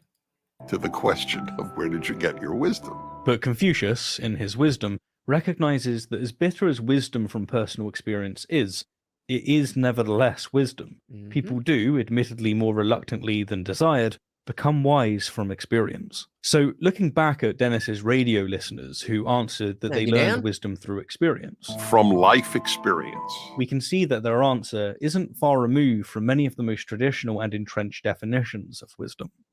The problem, and oh my goodness, it's a really serious problem, is that they didn't see Dennis's wise trick of simply defining wisdom as to be from exclusively his religion. How unwise of them, huh? How terribly, terribly unwise. All right. Pathetic professors. With our ancient examples of wisdom in mind, let's turn to one of the most absurd claims that Dennis has ever made. At least, this is one of the most absurd claims I've heard him make. That is why I truly believe that a 12-year-old at a traditional Christian or Jewish school. I already don't like where this is going. But okay, a 12-year-old at a traditional Jewish or Christian school is wiser and more likely to be happy than a secular professor of philosophy who's 50 years old. Well, I would agree that they're likely to be more happy because they're 12. But wise? Just because I knew, I went again to yeshiva, so half the day in Hebrew Jewish studies, half the day in English secular studies. I knew at 6 people were not basically good because God said so in Genesis when he decided to destroy the world because it turned out rotten. So I knew at the earliest possible age people were not basically good. And it not only affected my Weltanschauung, my worldview, it made me happy because then I realized, wow, I'm meeting good people. Despite the fact that people are not basically good, I really do have good people in my life. Am I lucky or what? Now, what? Did anybody understand that? I need to see that again. What even did he just say? Oh, come on. Today in English secular studies, I knew at 6 people were not basically good. Okay, he said that a 12-year-old is going to be more wise and happier than a 50-year-old philosophy professor. And he knew at 6 people were not basically good because the Bible said so. Because God said so in Genesis. Or excuse me, God said so. When he decided to destroy the world because it turned out rotten. Okay, so, all right, I'm with you. You know, people are inherently bad, and so God flooded the world. So I knew at the earliest possible age. How does that tell you? What does that tell you? In Genesis it says this, therefore I know this about today. That is not logical. That is dogmatic. That doesn't make sense. And if Christianity and if religion wasn't so big, it would be very easy to be like, dude, what the fuck are you talking about? But because there's so many people, it's like, it's my religion, it's my faith, it's what I believe. Then you're sitting on a stage preaching this to other people. What do you think? What do you think is going to happen when that 12 or 13-year-old graduates from their Christian or Jewish school and maybe doesn't have the greatest experience, as most people who've gone to religious schools have said, and they push that away? And now they hear you talking about this. You're like, hold on. Are you telling me I'm stupid because I don't believe the thing that you believe, that doesn't connect to anything in reality? What? People were not basically good. And it not only affected my Weltanschauung, my worldview, it made me happy because then I realized, wow, I'm meeting good people, despite the fact that people are not basically good. So in your worldview, most people are bad people, but you know that they're good people because they believe in the same thing you believe in, the same truth claim. So there's no murderers who are Christian. There's no thieves who are Christian. There's no arpists who are Christian. You know, they're basically good. Oh, you're so lucky. What? I really do have good people in my life. Am I lucky or what? Do you know? Again, how do you know that? You're just assuming. Now, this is quite an extraordinary claim, as, let's face it, philosophy is defined as the love of wisdom. So to think that a 50-year-old secular philosophy professor is less likely to be wise than a 12-year-old Christian or Jewish school student is... It's incredible. I knew at 6 people were not basically good because God said so in Genesis. And as for Dennis saying that he knows something because the Bible says so, let's hear another note from Tim Minchin on how he knows that goats are just seriously more impressive than pigs. Morality is written there in simple white and black. I feel sorry for you heathens, got to think about all that. Good is good and evil's bad, and goats are good and pigs are crap. You'll find which one is which in the good book, because it's good and it's a book and it's a book. It's oh so easy for Dennis, isn't it? The Bible provides unquestionable knowledge, and unquestionably applying that knowledge to live biblically is wisdom. No reflection needed. In fact, you just need to imitate, which Confucius considers the easiest. Getting back to Dennis's claim that as a child he was wiser than philosophy professors, let's hear an example from his master's program. So here's an example. There's a very famous aphorism in Hebrew, and it is from the Talmud, the second holiest work in Judaism after the Bible. Oh yeah, isn't he Jewish? So what is all of this about the Bible and Christianity? Ezehu Hagibor, who is the strong man, Hakovesh et Yitzcho, the man who conquers his own urge. Kind of like your own urge to feel like you know all of the answers to the universe because it's in a book that somebody else told you has all the answers to the universe.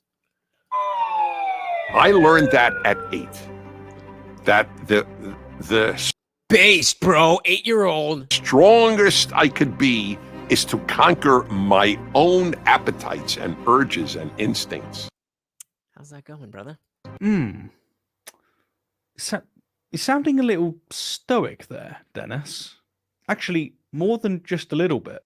So Stoicism is a type of philosophy that basically, I mean, the long and short of it is that you want to be in control, you know, of your urges, your emotions, and whatever. You don't want to be, you know, the real Stoics would do things to, you know, that other people would, you know, freak out about, be in pain, whatever.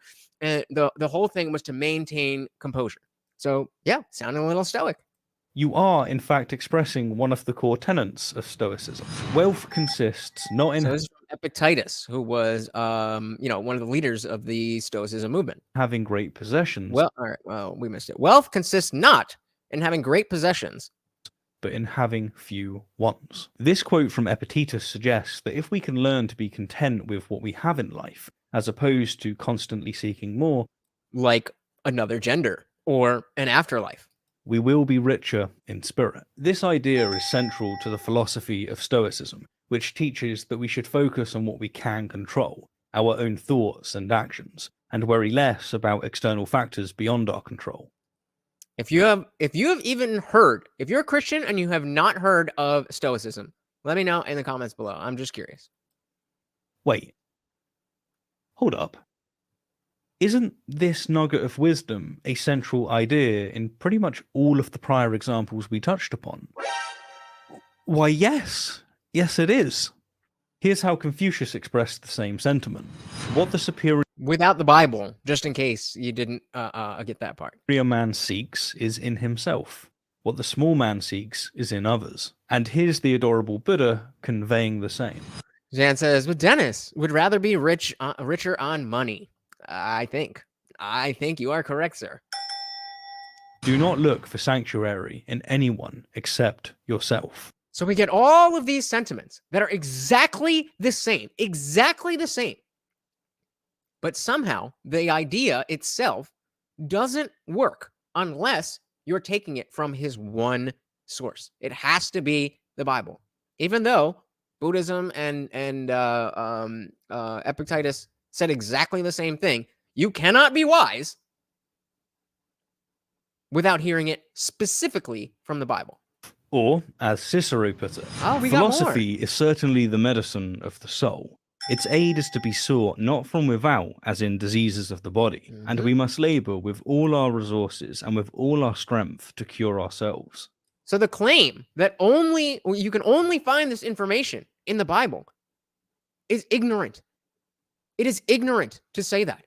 This information is everywhere. People have been thinking about wisdom and morality and all that stuff way before God was even, you know, the God of the Bible was even a thing. So for you to come in and say, well, no, I have all the right answers from this one book. Like, if you want to think that, fine. But you're not helping push the message that your whole life is dedicated to pushing. And I don't get why more conservatives don't see this. So there you have it. Plenty of other cultures and perspectives expressing the same wise life lesson, the importance of self-reliance, self-cultivation, and personal growth. Most of the battles of your life begin and end with you. To conquer yourself is to conquer the world. So I learned a very big deal that kids in religious schools learn and kids in secular schools virtually never learn. And here it goes. I learned that the biggest problem in Dennis Prager's life is Dennis Prager. That has served me very well in life. Did you need God, though? As we've just proven, you did not. I knew I had to fight my own nature. Good for you. To be a good person. Yep. In secular school, you know who you're taught to fight? Society, not yourself. Okay, that's a good criticism. But again, question begs the question: why is that the case? Maybe it's because you've pushed religion so close to your political stance that you push people into the arms of the leftists. Hey, we got no freedoms in the building. What is good? What is good? It says, how dare you? How dare you? How are you, dear? God is the creator of everything, even anime figures in a jar. Fair enough, if that's what you believe. Welcome to the party. That's why they produce so many foolish people. Now, I'm tempted to say something along the lines of, well, we can only imagine how bad Dennis's true nature is if the outcome of a lifelong fight to be good has resulted in the small-minded, bigoted man we see today. And as for him saying that secular schools teach people to fight society, this is just narrative control. Should I be so inclined, I could phrase Dennis's everlasting campaign of misrepresentation as him fighting against society. Do it. But what does this achieve? And in any case, this isn't the wisest of responses. All too often, we opt for mockery, and I am certainly guilty of this myself. I said, shit, me too. In this very episode, in fact. But in wrapping up, I'll do my best to love my neighbor, even if I believe my neighbor to be greatly harming the neighborhood. Secular schools are the repositories of non-wisdom. The least wise places in America are the most secular places. They're called universities. Again, correct. But you are begging the question of why. And it is not because they are secular. It is because you have created the difference between religious and secular on those grounds. You are the one saying no Bible, no wisdom. That's where all the ridiculous ideas come from. Because these are like a man in the sky is totally not ridiculous. Thoroughly secularized people who make up their own ideas about life. Dennis unfortunately doesn't provide us with any evidence to suggest that secular schools are repositories of non-wisdom. I mean, do we really need evidence? Do we really need evidence? Let's not go too far. Let's obviously acknowledge that university life has become an indoctrination center for leftist ideology. But again, you are misattributing why that is the case. And as long as you continue to do that, it's going to continue to happen. The best he does is define wisdom as derived from the Bible, and then emphasizes that since secular schools don't preach Dennis's religious beliefs, they are therefore unwise. Absent anything tangible, it's clear that Dennis is relying on his audience to create the examples of evil secular universities and colleges for themselves, to imagine some hellish place ruled by those they're taught to hate, and to aid his audience in their imagination. Dennis has given them visuals of empty, cold universities, accompanied with eerie ambience. Again, there's not much to address here, other than pointing out the manipulative use of visual and audio. That said, there is a cruel irony that we ought not to miss. The truth is that the schools that fail to recognize the wisdom of other cultures, and indeed the cultures that their own culture emerged from, are, in fact, religious schools. Religious schools are so threatened by the fact that their own religion isn't the only source of wisdom that they either outright ban other religions and cultures being taught, or they deliver alternatives in such a one-sided narrative-driven way as to render them ridiculous. Hence, Dennis has been, so it seems, a victim of the very religious institutions he's since spent his life fervently seeking to force upon others. So as much as I'm tempted to mock his absurdities, and as much as I've given in to this temptation before, I recognize that the wisest course is to be sympathetic, especially if I want to reach as many of his audience as possible. Upon fan of Dennis so frequently... Again, we're talking about reaching audiences. How do you reach your audience? It's not even about what you believe. It's about how you can package it to spread that message. It's all well and good to have all the best ideas. But if you are just right, but you can't communicate your correct ideas, they are useless. They are useless. And aggressively demonizing education, a wise African proverb comes to mind. The child who is not embraced by the village will burn it down to feel its warmth. The child who is not embraced by the village will burn it down just to feel its warmth. This is exactly what I mean when I'm talking about secular individuals who want to live a moral life, when they are not embraced by society because of this one thing, even though they're acting in exactly the way that you want them to, even though their values are exactly aligned with yours, except for that one tiny belief. And that one tiny belief doesn't change their behavior. You will push them out and they will burn it down.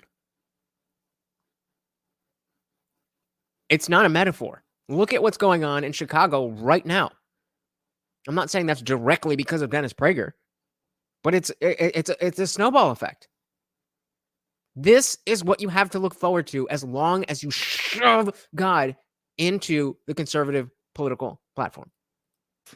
It's all too easy to despise the likes of Dennis, or at least it is for me. I disagree. I like Dennis a lot. I respect Dennis a lot. I think Dennis is very smart. I think he has a great takes on so many issues. Just this one thing. The one thing. He represents... Let me just make sure. Freedom says, a man in the sky makes perfect sense. Giving kids food, clean water, and shelter is unbelievable. Yep. Dan Jensen says, Dennis is a salesman. He needs more people to go to Prager U so he can earn more money. Best way is to tell them that they are not wise, and he can change that. That is an interesting way to think about it, and I think you're right in the sense that that is his mentality. But he's wrong. He's wrong. In fact, as this is ending, let's take a look at some of the comments and see what the heathens are saying about this. So let's finish this up and we'll see what the comments say. And I got one more short treat for you. Of what I despise about the world, but if there's a lesson to be learned from how hatefully he treats atheists like me, it's this: an eye for an eye leaves the world blind. Hurt people. So when we hurt, let's do our best not to continue the cycle. That way, love will win in the end. Or to give a bit of wisdom from the New Testament, above all... Oh, some wisdom from the New Testament from the atheist. 1 Peter chapter 4, verses 8 through 11. Show sincere love to each other, because love brings about the forgiveness of many sins. Completely agree. But I'm not part of your club. I completely agree with your Bible and what it says in this instance. But I'm not wise. And there are so many who call themselves Christians who don't believe that this is the case. But they're on your team because they wore the same color shirt. They wore the right hat. They called themselves the right name. And that is Christian or religious or whatever. As always, thank you kindly for the view, and an extra special thank you to everyone who supports the channel. Without you, rationality does not rule. All right, so let's take a look at some of the comments and see what they say. No Freedoms likes the old version better. God was straight up disrespectful, and I think that that's kind of what religion is. And again, somebody was talking about how how Jesus said we don't have to worry about the Old Testament at all. We can just completely throw it out. What? I had never heard that before, but apparently that's what people believe now. So let's see. What are the heathens saying about all this? All right. So we got this person said, at least wise places in America are called universities. Oh, the least wise places in the universe are called universities. That is where all the ridiculous ideas come from. Ah, now I see why it's called Prager University. That's a good one. Prager is the biggest walk-in cope mechanism for not having gotten your university degree I've ever seen. Dennis says he didn't meet any bad children when he was a child at a religious school. The simplest answer, he was the worst one there. Oh, man. Oh, man. The greatest genocides of the 20th century occurred in the 20th century. What? Knowledge is knowledge that a tomato is a fruit. Wisdom is knowing never to put fruit in a salad. I like that one. Okay, this person has something. I remember falling into a Prager U hole around 2015 when I was alone and going through some pretty tough times. It was easy, digestible, and affirmed my feelings. Affirmed my feelings. Where else do we hear that language about affirming your feelings? I don't know. Can't think about it. So Fabrizio says, I may disagree with many, but few are able to make me cringe the way Dennis Prager does. Intellectually dishonest, unbelievably glib, and as smug as they come. This person, so 24, 23. What do they say? Now, I'm tempted. Oh, so hold on. Society, not yourself. And that's why they produce so many foolish people. Oh, we're talking about the universities again. All right, let's see. What the hell? Where did that? Really? Oh, there we go. Okay. So we can only imagine how bad Dennis's true nature is if the outcome of a lifelong fight to be good has resulted in the small-minded, bigoted man we see today. Very well said. I use the phrase, with wisdom comes age, but not necessarily the other way around. I'd say Dennis is a great example of the latter. So again, you're just seeing a lot of people who are seeing, this is all they know of Dennis Prager. And if you're going to put yourself out there like that, then you can't expect that people who disagree with you are going to see you in a positive light. So, all right, let's get this back to where I mean it. And then, so I have a sneak peek. So that's all we're going to cover for this one. But I have a sneak peek at the next one of these that we're going to do. I'm not going to do it right away because I don't like, I know a lot of you guys are Christian and I don't want to offend anybody and go, too hard on the Christian stuff. But just so you have a little clue of what we're going to be covering the next time we come to the final chapter of checking out Dennis Prager's Master Course. Here you go. Prager and or the Daily Wire, I think you're going to want to see this. What follows is a segment from a video we recently produced on the notion that the religious are happier than the non-religious. But Hey, Dan Jensen coming in clutch once again. Thank you. Marty already knows. He already knows. I'm going to give him a double here. Thank you, brother. Say thank you. That doggy for thank you. Thank you so much, Dan. Out sponsoring yourself once again. I cannot thank you enough. Brother. I'm running out of words, but I really, really, really do appreciate it. So thank you.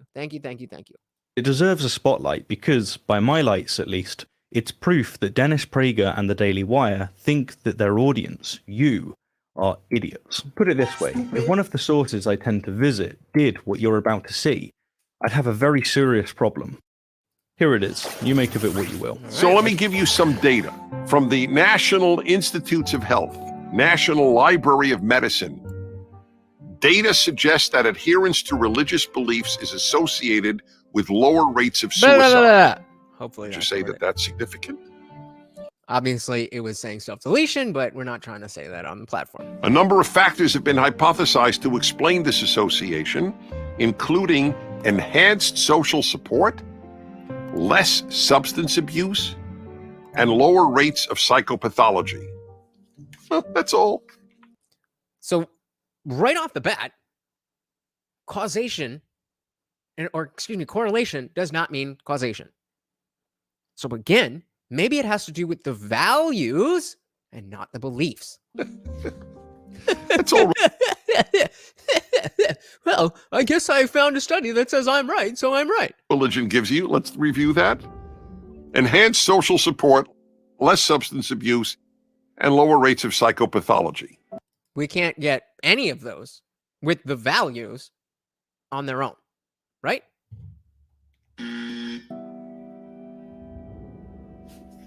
That's pretty powerful. Do you want to know what's actually pretty powerful? Showing the title of one study, namely Religion and Suicide, New Findings, but when zooming in, showing an abstract from a completely different study. A study titled Religious Beliefs Buffer the Impact of Depression on Suicide Ideation. Yikes! Yikes! Yikes! Just straight up fake news? Come on, bro. I was trying to say I respect you. And you're giving us straight up fake news. Dan says, I really don't like his face. It makes me want to hit hard. I don't know what to tell you, man. He does it to To himself. make this clearer, here on the left you can see the study that Dennis reads the title of, and on the right you can see the abstract of a completely different study he zooms into. Yeah, so we can see on this, the abstract, that this was the title that he read. The abstract starts with self-deletion rates and risk and protective factors vary across religions. There's been a significant increase in research in the area of religion and self-deletion since the article Religion and Self-Deletion. Blah, blah, blah, blah, blah. But what we actually saw was this over here. That's all. That's all. Except it's not all, is it, Dennis? Because you didn't just read a completely different abstract, but evidently added your own paragraph to it. Yeah. Here on the left is what the actual study's abstract states, whereas here on the right is the screenshot Dennis shows. Not just the screenshot, but the part that he focused in on and was like, well, that's a pretty big deal. So we have the actual abstract that he wrote with, keywords and everything down here. It's only one paragraph. But we look over to this one, we have that same paragraph. But then there's another one. And reads out to his audience. You can even see above his added paragraph that it's the same abstract. It's even got the same font, same hex colors, and the same keywords. So did Dennis and his team add their own text to a study to bolster their case? That's straight up fake news. How can you think that that is okay? That's straight up lying, not just to your audience, but to your paying audience. Remember, this is behind a paywall, and he's lying. Are they seriously that crooked?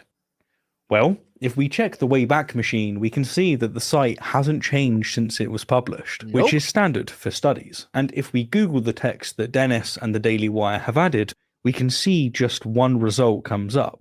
But get this, it's from yet another study. A study titled Religiosity as a Protective Factor Against Suicidal Behavior. A study whose conclusion reads, religiosity has a protective effect against suicide attempts, which is independent of social functioning, psychopathology, and substance use. So read that again. Religiosity has a protective effect against self-deletion attempts, which is independent of social functioning, psychopathology, and substance abuse. The exact, not only different from what Dennis was trying to say, but the complete opposite. The complete opposite. But what Dennis did was take the objective and then paste it into another study to present it as if it's the conclusion, and to then paste both of these slices under the title of a third study. Would you say that that's significant? Yes, I would. In fact, I'd say that it's a damn disgrace. I cannot understate how unethical and immoral this is. The paper they steal the objective from even states, contrary to Dennis, that there were no differences in social functioning or rates of psychopathology among the study groups. Again, meaning the exact opposite the exact opposite of the claim that Dennis made based on these now 2 studies and the paragraph that he added. The exact opposite. So how are we, just normal people who want to understand the truth of the world, supposed to understand the truth of the world when everybody who claims to have that truth is openly lying? Openly. You have to have the understanding of when somebody is speaking from a dogmatic ideology, whether it be religion or trans ideology, and you have to understand when people are mixing words and definitions around to make you think that something means something that it doesn't actually mean to help bolster their point. And lower rates of psychopathology. So Wrong. there you have it, folks. Dennis and the Daily Wire were so desperate to justify their bigotry that they've cherry-picked a title from one study, an abstract from another study, and digitally stitched in the objective from yet another study as to present it as a conclusion. And again, guys, I am such a huge fan, specifically of the Daily Wire. I am a huge fan of the Daily Wire. But I have a lot of respect for not just Dennis himself, but his positions. But when you do shit like this, how can I ride for you? You are a liar. You are a liar. Oh, Dan's got it. Okay, it's all good. It's okay because God told him to lie. And if God says it, it must be true. Might makes right. That's all. That's all. That is absurd. Utterly breathtaking. Look, I can understand if you disagree with me, but if you endorse this level of manipulation, God help you, because your conscience sure as hell can't. Now, what if I told you that this level of manipulation is a frequent occurrence from Dennis, Prager U, and the Daily Wire? That they assure you that it's secular, atheist people like me that are deprived, manipulative, and consider you foolish, which I don't. Nope. Yet it's them that manipulate data, and, by extension, you. Now, we all know that data manipulation is not relegated to one side of the aisle. So let's not play that game. By trusting that you won't question their reporting. They treat you like mushrooms, keeping you in the dark and feeding you shit. They don't respect you. That's all. Well, if you'd like to see more instances of such manipulation, then consider watching our playlist on Dennis Prager's Master's Program. Which we have done a lot already. So there is one more chapter. There is one more chapter to go. And so like I said, I'm not gonna beat you over the head with it. It's not gonna be the next show. So I'll keep it off for a while. But definitely have to look forward to that. There is the biggest installment yet, and it's the final chapter. I haven't watched it myself, so I'm very excited to see what they have to say. But does this change your mind about who Dennis Prager is? Does this change your mind about what Prager U is? Does this change your mind about anything that has to do with religiosity or conservatism? Because if it doesn't, then I don't know how I can be on your team. I don't get it. Are you trying to win? Are you trying to be right? Or are you trying to have the society that is best for all of us? Because if it's not the third one, then we are not on the same team, regardless of what you believe. I don't know, guys. Let me know what you think. Thank you so much for hanging out with me and my co-host Morty here. Thank you so much to the sponsor of the stream, Dan Jensen, as always, never stopping by without dropping a little something, and it makes my day. But even if you can't afford to drop money, there is plenty of ways just by hanging out with me here, just by chatting with me, leaving comments, sharing the video, all of that stuff, liking the video, all that stuff really does help, and I really appreciate you guys. So we are headed to the after party over in the Discord server, which is free to join. So if you are not done talking about this and you want to hang out with me and everybody else who is like-minded, head on over and I will see you there. Once again, I want to thank you guys so much for hanging out. I really do appreciate every single second that you spend with me. I know it's a Friday night. We had a little bit of a slower night, but that just means you guys are the real ones. And for the replay gang, don't worry, I'm not holding it against you, but come on through, check us out with the live party. Come and talk with us, come and hang out. And I'm looking forward to it. So thank you again, guys. You have a fantastic weekend. I'll be dropping videos, but I will see you live Monday, 8 p.m. Eastern. Hope to see you there. Dan just dropped the link to the Discord server in the chat. Thank you so much, Dan. Thank you so much, JR, for also contributing. JR JR contributed as well. Thank you, and everybody who was here. Again, I appreciate you guys to know, and I would never lie to you the way that Dennis Prager just did. And, I didn't think he would do it either, but here we are. So thank you again, guys. Once again, this is Morty. I've been your host, Lutch, a.k.a. the Indian Jesus, here to resurrect the second coming of common sense. Until next time, guys, we are out of here. Peace.